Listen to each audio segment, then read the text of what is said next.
Nuswantara yen miturut teori dumunung ing simpangan telung lempengan donya sing dayani bisa njalari penetan sing banget gedene ing sap-saping kulit bumi.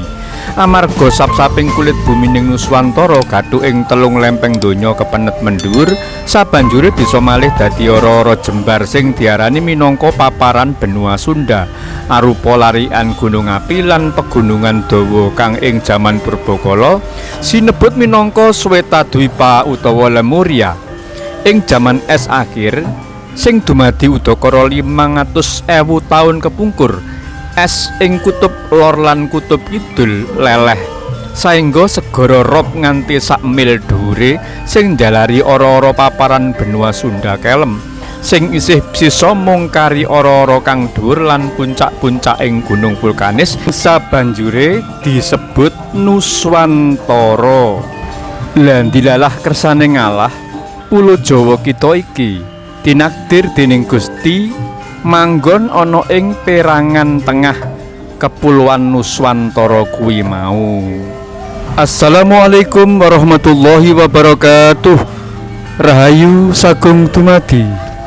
Sedulur-sedulur Jawa kang banget tak tresnani, yen nyawang panguripane wong Jawa dina iki, angen-angen kita mesti bakal bali menyang panguripan Jawa ing jaman kawuri, yaiku sing diarani jaman purbakala. Sedulur channel Babat Bumi Jawa, sidane aku yo mung bisa nelisik-nelisik saka kapustakan sejarah, mligine yo ngenani asal usule manungsa utawa kang sinebut paleoantropologi. Utamane yo ngenani manungsa Jawa sing cacahe saiki wis meh tembus 155 yuta wong, durung kepetung sing wis padha ngalih menyang endi-endi panggonan.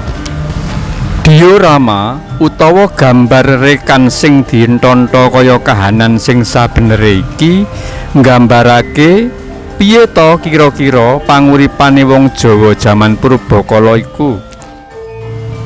Sajrone kajian antropologi ragawi utawa ngelmu kang neliti ngenani wadake manungsa, bangsa Nuswantara nduweni sejarah sing dawa banget.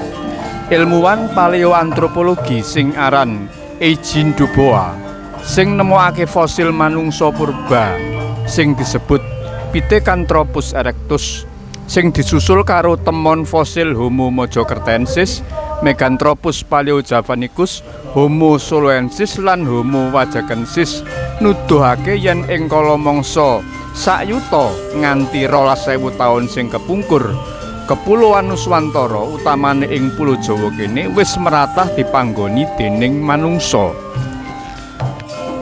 Yen miturut panjenengan, apa bener wong Jawa iki isih turun saka manungsa purba Homo erectus iku? Lah Kiai Lurah Semar iku sejatine sapa? Sutresna channel Babat Bumi Jawa. Senajan durung bisa diarani paripurna amarga tansah owah gingsir sabab saben kala mangsa ana wae ilmuwan sing medharake temon luwih anyar lan batalake temon-temon ilmuwan sadurunge. Ananging ilmu paleoantropologi iki ora bisa ditampik serampangan ngono wae. Luwih-luwih yen mung dedasar panguthak-athik mathuk utawa mung alandesan kapercayan walaka. Nyatane paleoantropologi pancen bener-bener ilmiah lan ing jaman samangku wis digunakake piranti-piranti sing canggih, ora apus-apus, tur barang sing diteliti pancen ya ana wujude, yaiku bebalungane manungsa purba iku. Miturut data saka lembaga Eichmann, Homo erectus sing urip ing Pulo Jawa ing antarane sayuta tumekane 100.000 taun kepungkur iku wis punah. Sing sabanjure manggon ing Kepulauan Nuswantara yaiku Homo erectus asal Afrika sing teka kene udakara 70.000 tumekane 60.000 taun kepungkur lan Homo sapiens sing asal saka Asia sing teka kene udakara 50.000 taun tumekane 40.000 taun kepungkur. Keturunan Homo erectus asal saka Afrika iki ing pamburine sinebut ras Melanesia.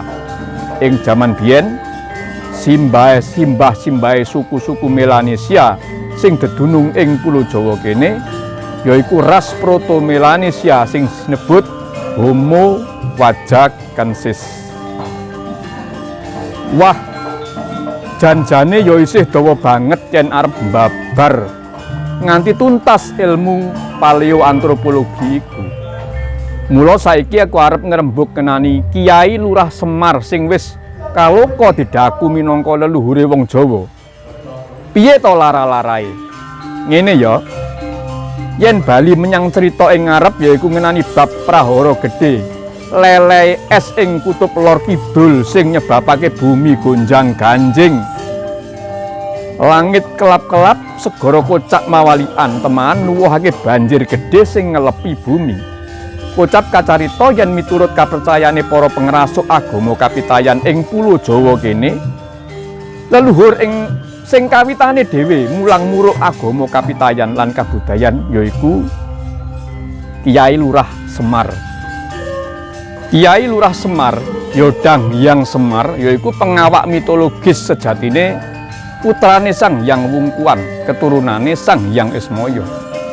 Miturut cerita, Dang Hyang Semar mijil saka Sweta Dwipa utawa Lemuria, yaiku benua sing kelem amarga anane gara-gara banjir gedhe kaya cerita ing ngarep iku sing nyebabake Ki Lurah Semar lan para pendhereke ngungsi menyang pulo Jawa kene. Ana pulo Jawa kene Dang Hyang Semar mejang bab agama kapitayan, yaiku agama kuno mungguing wong Jawa. Liyane iku Kiai Lurah Semar uga gawe pernatan-pernatan urip sing pamburine sinebut kabudayan Jawa. Saka tembung budaya yaiku tuwuh saka cipta rasa karsane manungsa Jawa.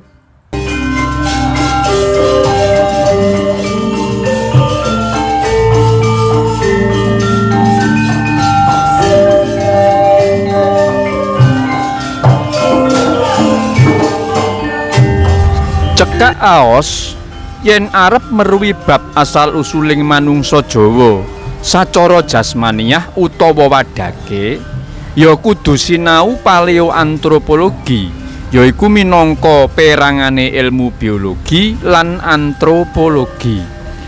Ananging yen arep meruwi wiwit kapan manungsa Jawa nglungguhi jejering manungsa sing sampurna sing wis dijangkepi dening piranti religius arupa agama kapitayan lan piranti kultur arupa kabudayan Jawa, ora ana salahe yen kita ngrunut lelakone Dang Hyang Semar sakulawangsane sing padha ndarat ning pulo Jawa kene. Tak kira cukup ing kalodhangan iki, muga-muga padha ginanjar santosa imane, slamet salaku jantrane, turah-turah rezekine. Nuwun, rahayu, rahayu, rahayu. Wallahul muwaffiq ila aqwamit thoriq. Wassalamualaikum warahmatullahi wabarakatuh.